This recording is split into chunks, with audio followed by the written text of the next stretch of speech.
Originally, when I was a kid, I mean, I started photography pretty young. At about 12 years old, I started photographing birds in our garden, and I really wanted to be a wildlife photographer. For me, what I've come to, I guess, is that art is a way to help create empathy for either people or animals or the environments. And really what I've become concerned about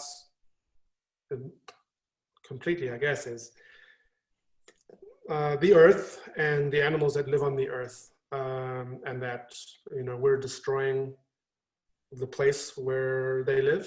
And if I can make beautiful art, and beauty is important to me, I think that's one of the main ways that we create empathy or bring people in, is through these beautiful things. And so try to connect people to the landscape, to animals, to birds, as a way to really help them care about it.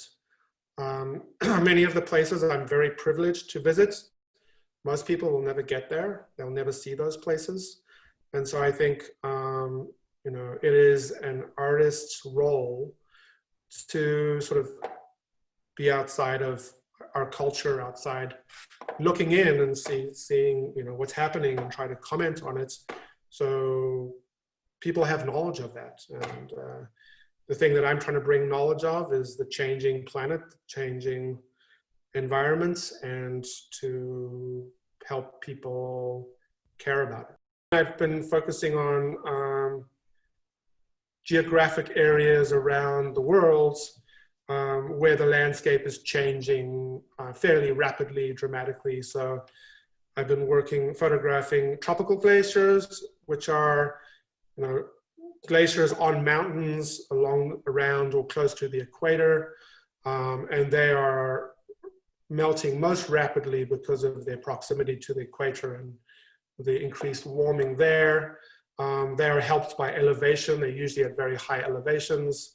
You know, it's usually around 17,000 to plus, you know, feet. Highest I've been is 19,500 feet in Tanzania, Kilimanjaro, and then in Peru, around 18,500 feet on Calcaya Glacier. And then I've been focusing on the Arctic.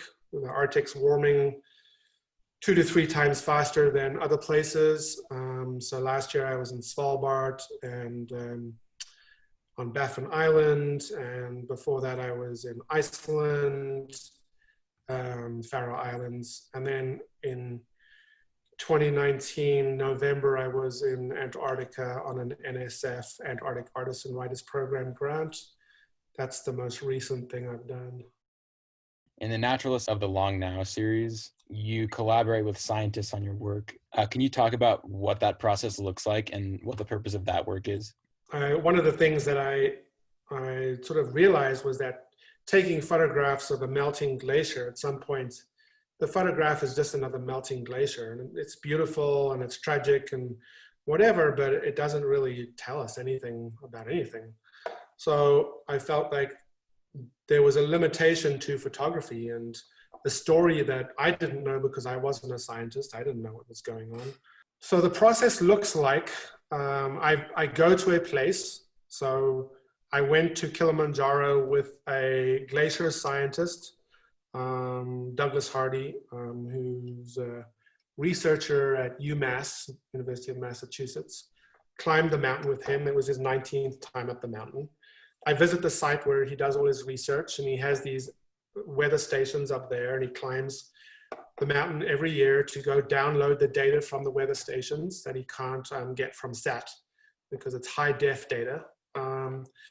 And I photograph the landscape, and then I go back to my studio and I make large prints, photographic prints, and then I make like 4 or 5 of them of the same print.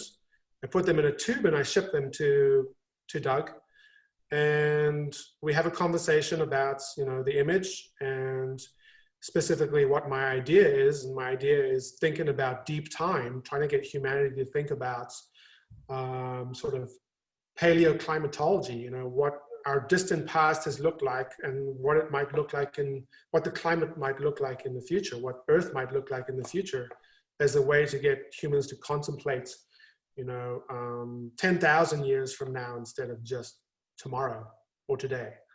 And so they will physically take a pen, which I provide them, and they write onto the print.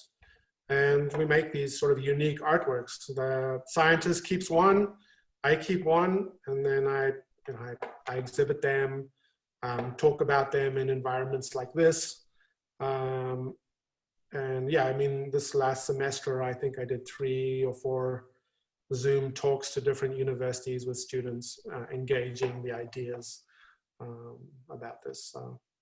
The thing I'm the most passionate about is being in the landscape, in the mountains, in the environment. So that's what draws me all the time. Being stuck in my studio really makes me depressed.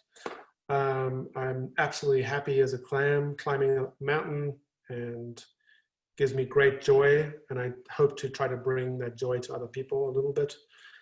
We're in the last gasp effort now, right? It's in the next few decades. We're on the cliff. And so if there's anything I can do, any small part that I can play, that's a role I'll play. I want to leave a legacy, that there's a record of these things that have changed. So that's one aspect. And then the teaching, I think, is then the other aspect, engaging younger people. My most important audience is a young audience, right? So the books I make, I hope that they end up in teaching environments, and they usually do, and that young people get to engage with them. I'm an old fart now, and I think young people, your generation, are going to be the ones who hopefully can make the change. And so to engage them, to motivate them through art, through science, through beauty. Hopefully they don't give up. Once there's no hope, then it's all over, right? So in terms of my own personal climate leadership journey, I grew up in a really privileged area in Colorado that was really kind of a bubble from the outside world.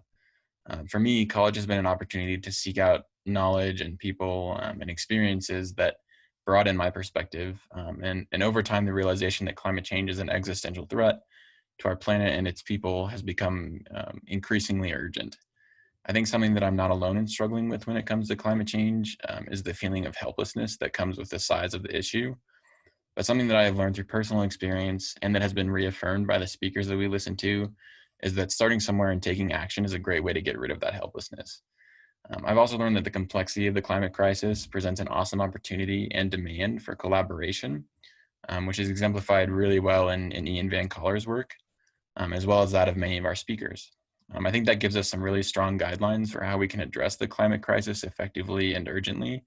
And it's really motivational to me to hear people from people that are already applying what they know in concert with others to make change happen. I hope to use that idea of collaboration in my own work as someone who is aspiring to be a visual storyteller, because I think that's a really potent tool for change, as well as a necessary tool for telling important stories.